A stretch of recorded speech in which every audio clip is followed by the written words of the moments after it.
अनेक गांडू पांडू आणि बंडू आले आणि गेले. शिवसेना इथे मजबूतीनं उभी आहे आणि ती राहणार. हा स्वतःला काय म्हणतो, बंडू द बॉस. अरे गांडू द बॉस.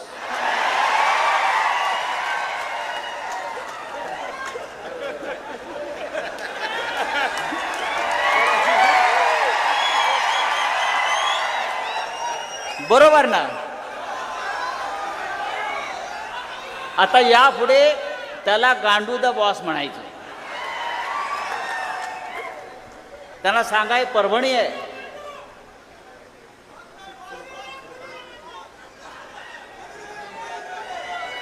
तो असं म्हणतो, जसं राहुलजींनी सांगितलं आमदारांनी, माझ्या अंगावर येऊन दाखवा. आता तो कुठल्या बिळात बसला पहिलं बघून घ्या. विकासाच्या गोष्टी करतो हा माणूस. मला वाटतं 2 वेळा आमदार झाला, 3 वेळा खासदार झाला. जवळजवळ 20 वर्ष हा माणूस सत्तेमध्ये आहे. मला काल आमच्या रेंगे पाटलांनी सांगितलं की या 20 वर्षात त्यांनी इथे साधी पिठाची गिरणी आणली नाही. हा का विकास करणार म्हणतो. साधी पिठाची गिरणी जो माणूस इथे निर्माण करू शकला नाही, हा माणूस विकास करणार. गवळण फुलिले. अरे त्या भारतीय जनता पक्षाला आणि नरेंद्र मोदीला 12 वर्ष विकास सापडला नाही, तुम्हाला काय सापडणार. हे म्हणे ऑपरेशन टायगर करतायत साले.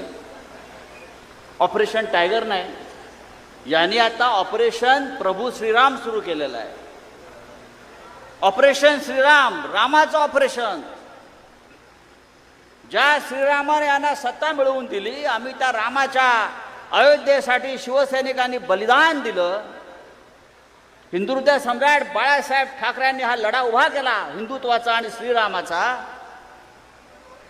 आणि मंदिर हे म्हणून रामाचं मंदिर उभं राहिलं. त्या रामाच्या मंदिरातल्या 550 कोटीच्या दानपेट्या या भारतीय जनता पक्षानं पळवल्या. हे यांचं हिंदुत्व. आणि त्यांच्या पक्षामध्ये हे गांडू द बॉस बूट चाटायला गेलेले आहेत.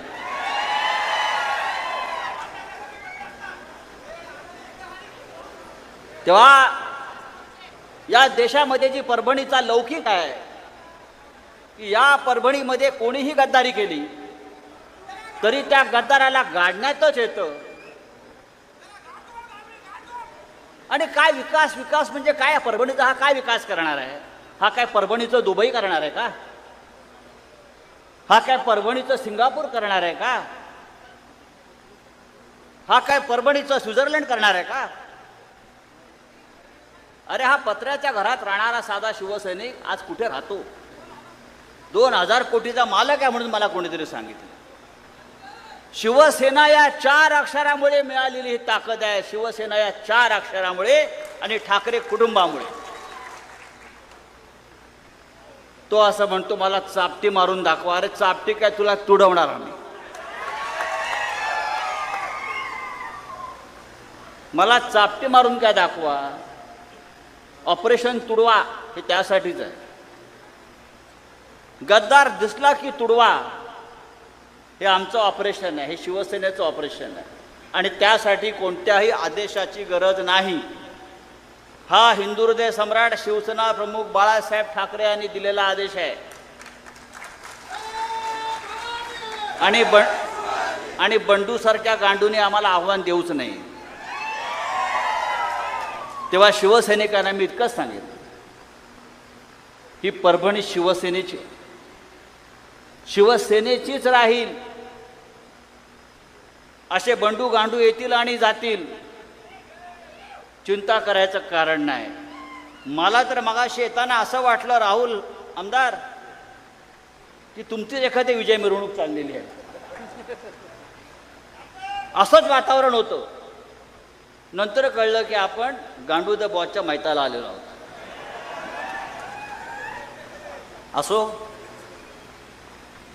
उद्धवजींना आपल्याला पूर्ण पाठिंबा द्यायचा आहे. उद्धवजींच्या नेतृत्वाखाली या महाराष्ट्रामध्ये आपल्याला परत शिवसेनेचा भगवा फडकवायचा आहे. आणि जसं राहुल आमदारांनी आमच्या सांगितलं, या भागातले 4 आमदार तुम्ही निवडून देणार आहात. ही जबाबदारी जर प्रत्येकानं घेतली तर 2029ला 100च्या वर आमदार आपले निवडून येतील आणि आपण स्वतःच्या ताकदीवर या महाराष्ट्रात सत्ता आणू आणि मग विकास काय असतो या गांडूद्या बॉसला दाखवू. तूर्त मी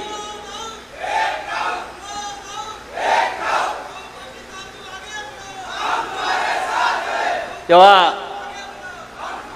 शिवसैनिकांचा हा उत्साह, ही जिद्द, ही लढण्याची ईर्ष्या अशीच ठेवा.